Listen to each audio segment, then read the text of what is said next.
Dear student, good evening. आज की class में मैं आप लोगों को केमिस्ट्री की आत्मा के संबंध में बात करूंगा कि केमिस्ट्री के अंतर्गत फार्मूले कैसे बनते हैं और फार्मूलों के अंतर्गत अम्लीय मूलक, क्षारीय मूलक, कैटायन, धनायन और अनायन, ऋणायन की बात करूंगा। बेस रेडिकल एंड आपके एसिडिक रेडिकल की जानकारी दूंगा और इनसे फार्मूले कैसे बनते हैं उनके बारे में भी जानकारी दूंगा। डियर स्टूडेंट, यदि आप आज की क्लास को अच्छे से देखेंगे, सुनेंगे, समझेंगे शुरू से अंत तक, तो आपको कभी भी केमिस्ट्री के अंतर्गत किसी भी प्रकार का प्रॉब्लम या डाउट क्रिएट ही नहीं होगा। फिर भी यदि आपको कोई प्रॉब्लम या डाउट क्रिएट होता है तो आप कमेंट बॉक्स में कमेंट जरूर करें ताकि मैं उसका सलूशन आपको अगली वीडियो में दे पाऊँ। तो डियर स्टूडेंट, आप लोग जैसे जानते हैं कि धनायन या क्षारीय मूलक, कैटायन बेसिक रेडिकल, ऋणायन या अम्लीय मूलक, एनायन एसिडिक मूलक। तो यहाँ पर क्यूप्रस का कापर के दो हैं, आयरन फेरस के दो हैं, स्टैनिक टीन के दो हैं और लेड प्लम्बस और प्लम्बिक है, सोना और चांदी है। यहाँ पर ऋणायन में नाइट्राइड है, नाइट्राइट है, नाइट्रेट है, सल्फाइड है, फास्फाइड है, सल्फेट है, बाईसल्फेट है, बाईसल्फेट है, फिर इसके बाद फास्फाइड है, फास्फेट है और बाईफास्फेट है। तो मेरा अंदाजा है कि ये फार्मूले आपको बाई फास्फेट का न दिख रहा हो तो इसका फार्मूला होता है HPO4-2 आयन। मैं इन सभी फार्मूलों को याद करने की तरकीब भी बताऊंगा कि कैसे हम याद कर सकते हैं। तो फर्स्ट टाइम आप इसको राइट डाउन कर लीजिए, पूरा वीडियो पॉज करके आप इसको राइट डाउन कर लीजिए। तो प्यारे बच्चों, धन आयन में जैसे कापर का 1 और 2 होता है, कापर की वैलेंसी 1 भी होती है और 2 भी होती है। आयरन मतलब फेरस में फेरम मतलब आयरन, इसमें भी 2 वैलेंसी होती है, 2 और 3। टिन में 2 वैलेंसी होती है, 2 और 4। लेड में 2 वैलेंसी होती है, 2 और 4। और ये आपका सोना है AU ऑरम, और ये चांदी है अर्जेंटम, सिल्वर AG+। और इस बात को आप अच्छे से ये मान के चलिए कि जब धन आयनों में, कैटायनों में वैलेंसी ऑक्सीकरण नंबर संयोजकता कम होती है तो उसमें अस लगता है, OUS। हिंदी में साश्रुता अस, इंग्लिश में OUS। तो कापर का क्यूप्रस बनता है जब Cu+ आयन होता है, और कापर का क्यूप्रिक तब बनता है जब Cu+ का 2 आयन होता है। यहाँ पर आप देख रहे हैं 2 आयन है, यहाँ पर प्लस है, यहाँ पर 2, इसलिए OUS क्यूप्रस, और ज्यादा है यहाँ पर इक, IC इक।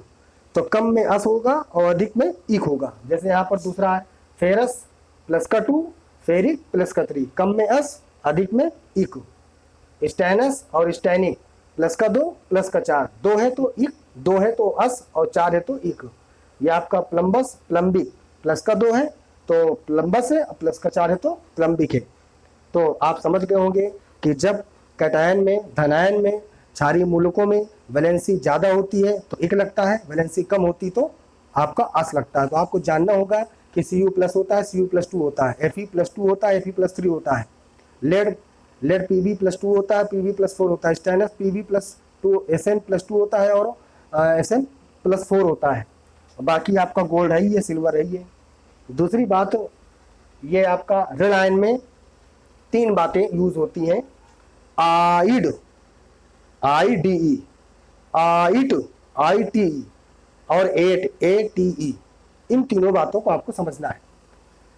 तो प्यारे बच्चों, जब नॉर्मल होता है, कोई एलिमेंट है, नाइट्रोजन है, और नाइट्रोजन के साथ किसी भी प्रकार का ऑक्सीडेशन या ऑक्सीकरण या ऑक्सी अम्ल नहीं है, तो वो आपका नाइट्रोजन से नाइट्राइड, IDE लगा हुआ, IDE। नाइट्रोजन में नाइट्रोजन है ओनली इसलिए। लेकिन जब इसके साथ कोई अलग से कंपाउंड ऑक्सीजन वगैरह आ जाता है तो वो आपका हो जाता है आइट। ऑक्सी वाला आ जाता है, ऑक्सीजन वाला आ जाता है तो आइट, NO2 ऋणायन। तो ये आपका लग गया आइट, नाइट्राइट। ये नाइट्राइड, जब यहाँ पर कुछ नहीं था, केवल एक तत्व था, तो एक तत्व आयन के रूप में था, तो केवल आइड लगाए नेगेटिव में, IDE आइड। और यदि ऑक्सीजन आ जाता है, ऑक्सीजन में आपका आइट और 8 लगता है। तो 8 कब लगता है और आइट कब लगता है? कम NO2-1 आयन, यहाँ पर -1 चार्ज है, यहाँ पर ऑक्सीजन ज़्यादा है, ऑक्सीजन यहाँ पर 3 है, यहाँ पर ऑक्सीजन कम है। तो जब ऑक्सीजन कम होता है तो आइट लगेगा, और जब ऑक्सीजन ज़्यादा होगा तो 8 लगेगा।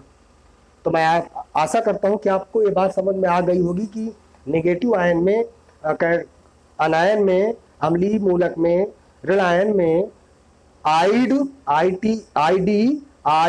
आईटी और एटी लगता है। तो जब ऑक्सीजन ज़्यादा होते हैं तो 8 लगेगा, जब ऑक्सीजन कम होंगे तो 8 लगेगा।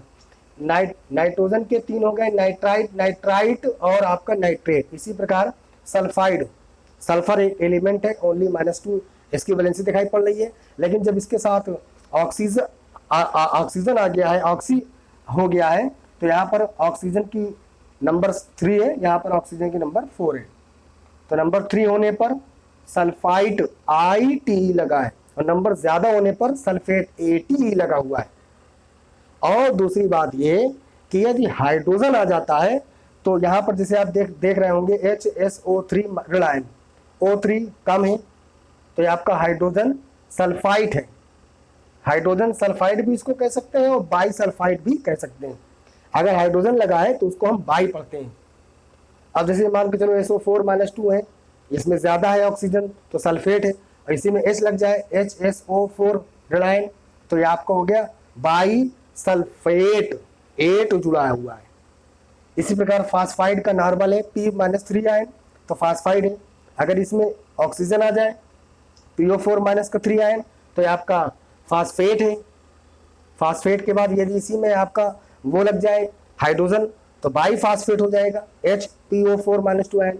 तो इस प्रकार मैंने प्यारे बच्चों आप लोगों को धन आयन और ऋण आयन से संबंधित टेबल बना के दी है, अम्लीय मूलक और क्षारीय मूलक की, और उनको कैसे याद करते हैं इसके बारे में भी जानकारी दी है। अम्लीय मूलक में ऋण आयन में आइट और 8 होता है। आइड होता है नॉर्मल एलिमेंट के निगेटिव होने पर, और आइट ई लगता है किसी ऑक्सीजन से जब कंपेयर करता है, वो जुड़ता है, कंबाइन करता है, तब आइट और 8 लगते हैं। जब ऑक्सीजन संख्या कम हो तो आपका लगेगा आइट, जब ऑक्सीजन संख्या ज़्यादा हो तो तब लगेगा आपका 8। और इसी में यदि हाइड्रोजन लग जाता है तो आइट से बाई आइट बनता है, और यदि मतलब कि अगर 8 है तो बाई 8 बनेगा, कोई भी एलिमेंट हो बाई 8 बनेगा, जिसको हम हाइड्रोजन भी पढ़ सकते हैं। जैसा कि बाईफास्फेट फेट में HPO4-2, यहाँ पर आप देख रहे हैं -3 है, लेकिन जब हाइड्रोजन +1 अपनी वैलेंसी देगा तो भी -2 बनेगा। जैसा कि HSO4- का ऋण आयन, तो यहाँ पर आपका SO4- ऋण आयन है, यहाँ पर 2 वैलेंसी थी, यहाँ पर 1 वैलेंसी पड़ी जब हाइड्रोजन जुड़ गया है, इसलिए हमने इसको बाईसल्फेट या फिर हाइड्रोजन सल्फेट कह सकते हैं। अब इसमें फार्मूले कैसे बनते हैं इसके बारे में भी आप अच्छे से जान लीजिए। फार्मूला बनाने की तरकीब यह है कि पहले आप धनायन वाले एलिमेंट को रखेंगे, फिर आप ऋण आयन वाले एलिमेंट को रखेंगे। आप देख सकते हैं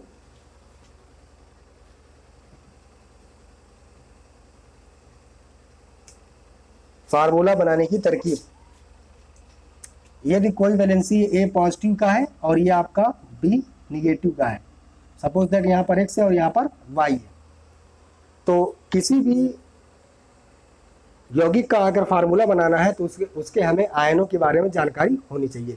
मान लिया कि कोई एलिमेंट आपका A है जिसकी वैलेंसी प्लस की X है, और दूसरा एलिमेंट आपका B है जिसकी वैलेंसी माइनस की है, तो इसमें आप वैलेंसी का क्रॉस मल्टीपल कर देंगे तो ये आपका कंपाउंड बन जाएगा AY और BX। और इसको याद रखना कि इसकी जो वैलेंसी होगी वो सरल अनुपात में होगी, ये सरल अनुपात में होगी। तो इसमें इनका जो नॉमेनक्लेचर होता है, तो नाम इसका पहले धन का लेंगे बाद में ऋण का लेंगे।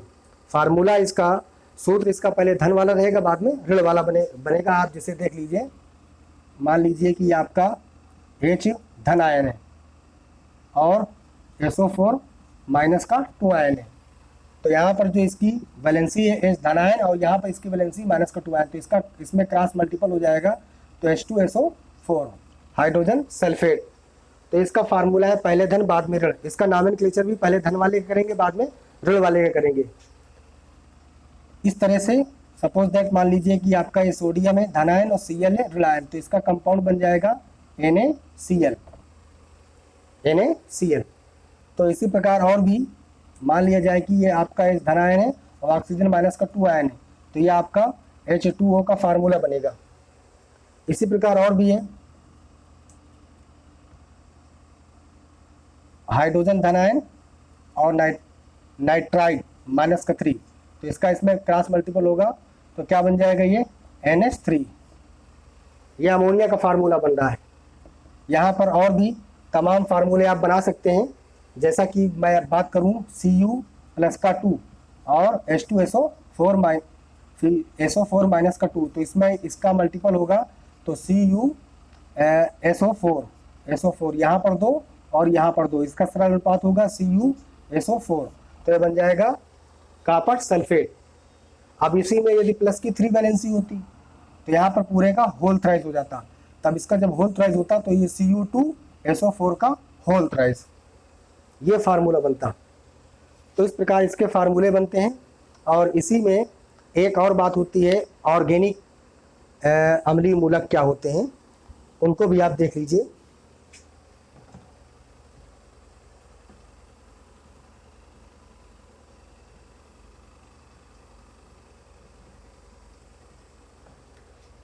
CH3COO, इसका नाम है एसिटिक सिरका। दूसरा है आपका HCOO फार्मेट, वहाँ पर एक है, यहाँ पर 8 है। और अगला है प्रोपियोनेट C2H5COO, इसकी चर्चा मैं बाद में भी करूँगा प्रोपियोनेट, लेकिन पहले आप ऑर्गेनिक और इनऑर्गेनिक फार्मूले कैसे बनते हैं उनके बारे में सीख लीजिए।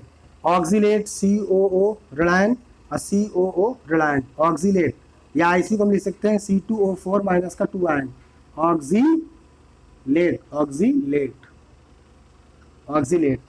इसी प्रकार एक और होता है बेंजोएट C6H5COO ऋणायन, बेंजोएट। ये सारे फार्मूले आप उसके अंतर्गत ऑर्गेनिक रसायन में, ऑर्गेनिक केमिस्ट्री में यूज होता है, कार्बनिक रसायन में यूज होता है, उनको भी आप देख लीजिए। इनका जो सूत्र बनता है, पहले ऋण वाला होता है, बाद में धन वाला होता है।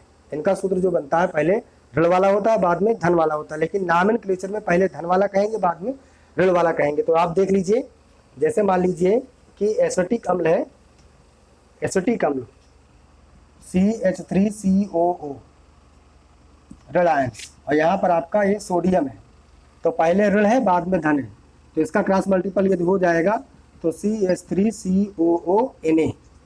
तो इसका जो फार्मूला बनता है, पहले ऋण होगा, बाद में धन होगा, लेकिन नॉमेनक्लेचर में पहले धन वाले का नाम लेंगे, बाद में ऋण वाले का नाम लेंगे, अर्थात पहले बेस बाद में छात्र, तो इसका नाम हो जाएगा सोडियम एसीटेट। इसी प्रकार ये यहाँ पर पोटेशियम होता तो यहाँ पर भी आपका पोटेशियम हो जाता, तो इसका नाम हो जाता पोटेशियम एसीटेट। और भी कुछ होता, कैल्शियम होता तो Ca+2 होता, और Ca+2 होता तो यहाँ पर हो जाता CH3CaO, यहाँ पर 2 और यहाँ पर आपका कैल्शियम, तो इसका नाम होता है कैल्शियम एसीटेट। तो अकार्बनिक रसायन को, यौगिकों को बनाने का सिस्टम होता है, पहले आप ऋण आयन को रखेंगे, बाद में धन आयन को रखेंगे, तब उसका क्रॉस मल्टीपल करके सरल अनुपात में उसको कर देंगे। जैसे मान लीजिए सोडियम फॉर्मेट बनाना है हमको, तो यहाँ पर फॉर्मेट का फार्मूला क्या होता है, HCOO और ये आपका सोडियम, यहाँ पर ऋण आयन है और यहाँ पर धन आयन है, तो इसका क्रॉस मल्टीपल होगा तो HCOO Na, फार्मूला बन जाएगा सोडियम फॉर्मेट। कैल्शियम होता Ca+2, तो यहाँ पर इसका ट्वाइस लग जाता और ये आपका हो जाता Ca, तो कैल्शियम फॉर्मेट। अकार्बनिक यौगिकों के सूत्र बनाने का सिस्टम ये होता है कि पहले तो आप ऋण आयन को लिखेंगे, बाद में धन आयन को लिखेंगे, उनकी संयोजकता को ऊपर रिप्रेजेंट करेंगे और फिर उसका क्रॉस मल्टीपल कर देंगे, लेकिन उसका नॉमेनक्लेचर पहले धन बाद में ऋण, तो दोनों में अंतर क्या हुआ। अगर ऐसे अकार्बनिक वाले हैं तो अकार्बनिक वाले में पहले धन बाद में ऋण, और कार्बनिक है तो पहले ऋण बाद में धन, लेकिन दोनों का नॉमेनक्लेचर सेम, पहले धन आयन को कहेंगे, बाद में ऋण आयन को कहेंगे। इस प्रकार प्यारे बच्चों, आप इनसे संबंधित जितने भी फार्मूले हैं, 3000 से ज़्यादा भी फार्मूले आप बना सकते हैं। फिर भी आप कोशिश करना, एक को लेकर के सभी, एक धनायन और बाकी सब ऋणायन, एक धनायन बाकी सब ऋणायन, एक धनायन बाकी सब ऋणायन, एक धनायन बाकी सब ऋणायन को इसी प्रकार से बारी बारी लेकर के आप तमाम फार्मूले बना सकते हो, उनका नॉमेनक्लेचर भी कर सकते हो। धन्यवाद बच्चों, मैं आपसे आशा करता हूं कि आपको ये वीडियो बहुत ही पसंद आई होगी, आप इसको पूरा ये देखेंगे और मेरे चैनल को लाइक करें, सब्सक्राइब करें, शेयर भी करें, ताकि आपको इस तरह के तमाम वीडियो मिल सके।